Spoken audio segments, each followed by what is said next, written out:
अस्सलाम वालेकुम नाज़रीन, सराबर का आपसे मुखातिब है नाज़रीन। सबसे पहले मुबारक को मेरे और आप जैसे कमी कमीनों को, मुबारक को मेरे और आप जैसे नाज़रीन एक आम पाकिस्तानी कीड़ों को। नाज़रीन, इस्लामाबाद के सेंटर में जब पुलिस ऑपरेशन करने गई कि होटल के नाम के ऊपर ये जाली बिल्डिंग बनाकर पाकिस्तान के 200 के करीब सरमायादारों को, खरबपतियों को नाज़रीन वो फ्लैट्स दिए गए हैं, जिसमें जजेस के बच्चे, पॉलिटिशियंस के बेटे, यानी सबके बेटे और बेटियां वहां पर शामिल है। बड़े सुकून से रह रहे हैं। ऊपर से होकर थूक फेंकते हैं तो थूक को नीचे आते हुए 1 मिनट लगता है, इतनी ऊंची नाज़रीन बिल्डिंग बनी हुई है। वहां पर पुलिस और सीडीए ऑपरेशन करने गए, चंद घंटे गुजरे थे, प्राइम मिनिस्टर पाकिस्तान ने नोटिस लेकर रुकवा दिया। उन्होंने रोक दो, नहीं नहीं नहीं नहीं नहीं, मेरा दिल कांप उठा है, मेरी रूह तड़प उठी है, यह जुल्म नहीं होने दूंगा। नाज़रीन, चंद किलोमीटर दूर बरी इमाम में घरों को डिमोलिश किया गया, बुलडोजर ऊपर चढ़ गए, तबाही बर्बादी फेरी गई। जमीन के नीचे लिटरली उन्होंने नीचे से मट्टी को उठाकर आगे पीछे मारा है। लोग तड़पे, चीखे, अदालतों के अंदर जाकर उन्होंने टकरे मारी। ना रहे, हाथ जोड़े कि खुदा का वास्ता है, खुदा का वास्ता हमारे ऊपर रहम कर दो, लेकिन इलीगल है, इलीगल हु केयर्स, इलीगल गिराओ जी, घरों को गिरा दो। लेकिन ये नाज़रीन इस्लामाबाद के सेंटर में बनी हुई इलीगल बिल्डिंग, 2 नंबर 3 बनी हुई बिल्डिंग। नाज़रीन, चूंकि अशराफिया के बच्चे वहां पर मौजूद थे, तो जो ही सीडीए और पुलिस ऑपरेशन करने जाती है, अचानक नाज़रीन पता नहीं कहां से ये मखलूक उठती है। मैं खुद हैरान रह गया। अंग्रेजी में ट्वीट शुरू हो जाते हैं, ओ माय गॉड, फलाना बच्चा डिप्रेशन में जा रहा है, oh my god world look at this, what is happening. सरमाया नहीं आएगा, बाहर से कोई इन्वेस्ट नहीं करेगा, बर्बाद हो गए, तबाह हो गए। और बहुत सारे और शख्सियात खड़ी हो गई। I was sleeping in the midnight and somebody knocked the door, O my God, what that just happened, what that just happened. इस तरह की गुफ्तगू और बातचीत होना शुरू हो गई। भरी माम में नाज़रीन, मीदे डेंटर का बच्चा, असलम कसाई का बच्चा, वो अल्लादित्य का बच्चा, nobody cares, nobody cares.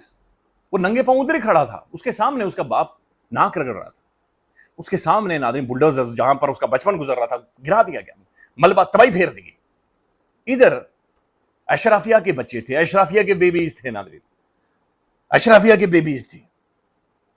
Prime minister ने कहा कमेटी बनेगी, कमेटी बनेगी।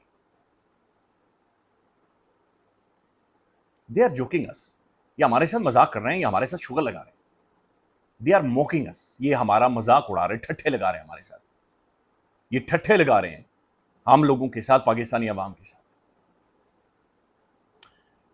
ये सबसे पहले वीडियो देख लें जी, American president Donald J Trump के ट्रंप थैले की। Come on, darling. The mother's screaming like crazy. Darling, I love you, darling. Mom, I can't. Florida के अंदर नाज़रीन ये को बंदर नहीं नाच रहा। ये अमेरिकी president Donald J Trump Florida के अंदर तकरीर कर रहा है, जो कि पूरी दुनिया में रिपोर्ट हुई है।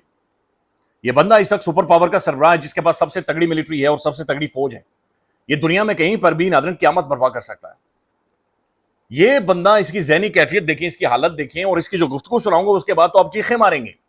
आप कहेंगे भाई हमने कभी ऐसी बातचीत या गुफ्तगू नहीं की। यानी जब बिजली चली जाती है इस गर्मी में, तब भी हम शायद इतनी अरबी नहीं बोलते जिस तरह की गुफ्तगू या बातचीत इस बंदे ने की। हैरान कौन है, शॉकिंग, इट्स अलार्मिंग। ये नाज़रीन टलियां और घंटियां बज रही हैं कि जनाब इस बंदे की ज़हनी कैफियत क्या है। डोनाल्ड जे ट्रंप ये कह रहे हैं कि मेरा एक दोस्त है, वो बहुत ज्यादा मोटा है और ये बहुत ज्यादा बदसूरत दोस्त है। मैं उसे हमेशा कहता हूं कि यार तू बहुत ज्यादा बदसूरत है चूंकि तू मोटा है। ये एक बातचीत या एक गुफ्तगू उसने की है। इस तकरीर के अंदर नाज़रीन एक एतराफ भी उसने किया, वो भी आपको बताता हूं। लेकिन सबसे पहले नाज़रीन, ट्रंप ने इसी सारी सिचुएशन के दौरान ये बताया कि मेरा 3 दफा दिमागी टेस्ट किया अमेरिकन ने। 5 डॉक्टर्स बैठे हुए थे और उन्होंने मेरा 3 दफा दिमागी टेस्ट किया। अब दिमागी टेस्ट के लिए वो क्या बता रहा है, कहता है कि सबसे पहले डॉक्टर्स ने मुझसे सवाल पूछा, एक शेर की तस्वीर दिखाई, एक ज़राफे की तस्वीर दिखाई, एक रिच की तस्वीर दिखाई और एक शार्क की तस्वीर दिखाई, और फिर मुझसे पूछा कि बताओ इसमें से रिच कौन सा है। मैंने फौरन बता दिया कि वो रिच है। फिर उसने पूछा कि मुझसे एक मैथ्स का सवाल पूछा गया, लेकिन जो आखिरी 10 सवाल थे बहुत ज्यादा मुश्किल थे। बाइडेन क्लियर नहीं कर सकता था, बुश क्लियर नहीं कर सकता था, लेकिन मैंने वो कर दिया था। तो 3 दफा नाज़रीन बकौल ट्रंप के उसके दिमागी टेस्ट हुए, 3 दफा।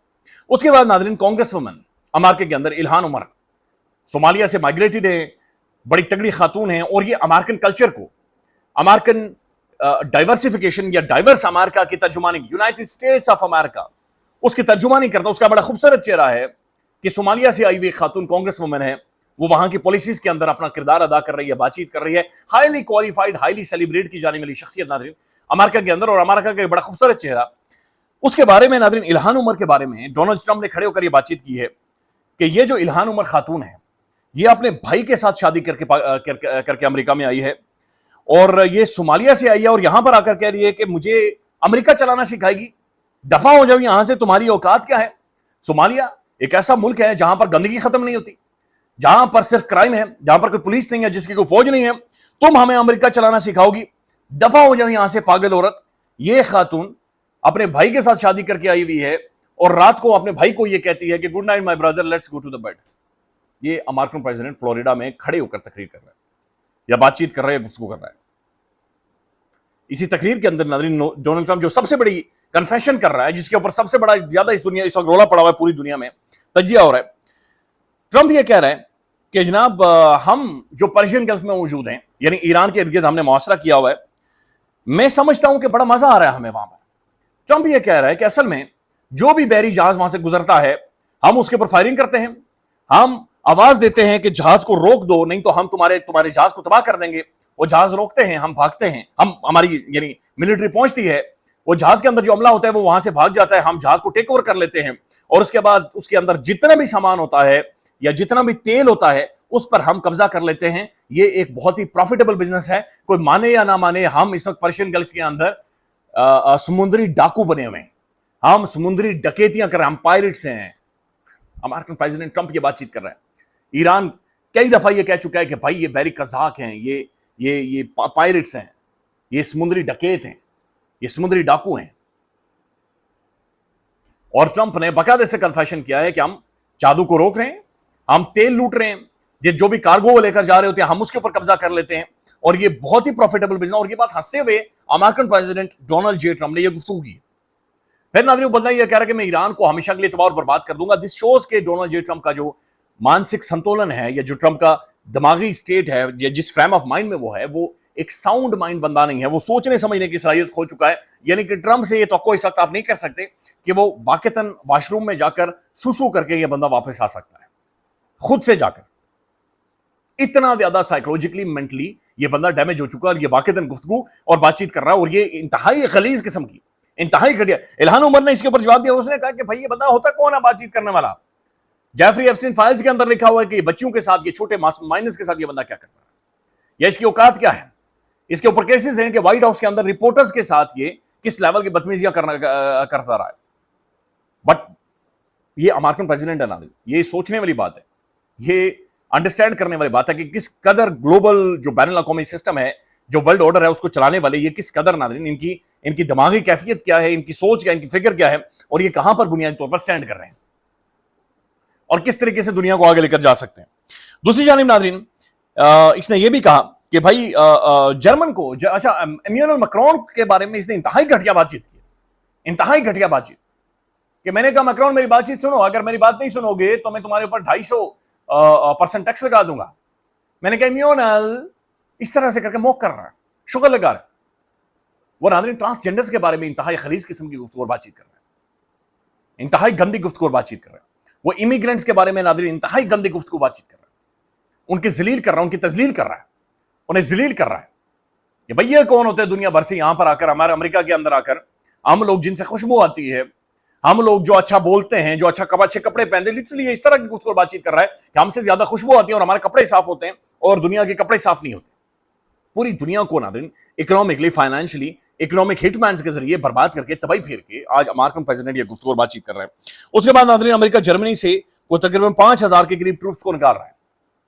ये कह रहा है कि इटली और स्पेन से भी मैं खुश नहीं हूं, वहां से भी अपने ट्रूप्स को निकाल रहा है, बट जर्मनी से सिर्फ इस बुनियाद पर निकाल रहे हैं कि जो जर्मन चांसलर हैं फ्रेडरिक मर्ज, उन्होंने स्टेटमेंट दी थी कि ईरान ने अमेरिका को जलील करके छोड़ दिया।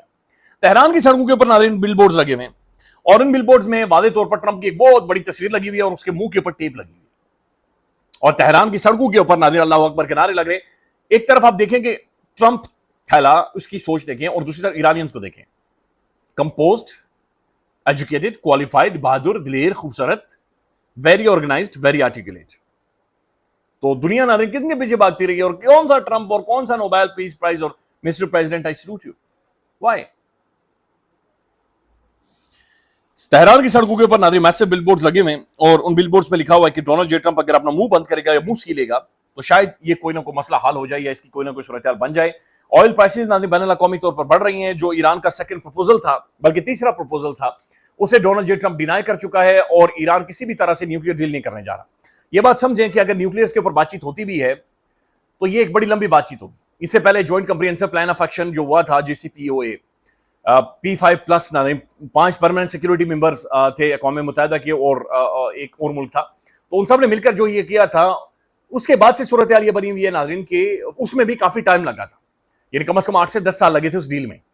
लिहाजा ईरान ये कह रहा है कि सबसे पहले हम अपने हरमुज के ऊपर हम थोड़ी सी फ्लेक्सिबिलिटी शो करवाते हैं कि सैंक्शंस खत्म करें और अपने हरमुज के ऊपर बातचीत कर लेते हैं, लेकिन उससे पहले ब्लॉकेट खत्म करें और ये मुआहिदा करें हमारे साथ कि भाई बार बार आप हमारे ऊपर अटैक नहीं करेंगे और कोई ना कोई इसकी guarantee they. But second proposal के साथ, थर्ड प्रपोजल के साथ भी अमेरिका सेटिस्फाइड नहीं है। इसका मतलब है महंगाई तो भाई बर्बादी मजीद बढ़ने वाली है। ख्याल रखिएगा नाज़रीन, अपडेट करेंगे। अल्लाह हाफिज।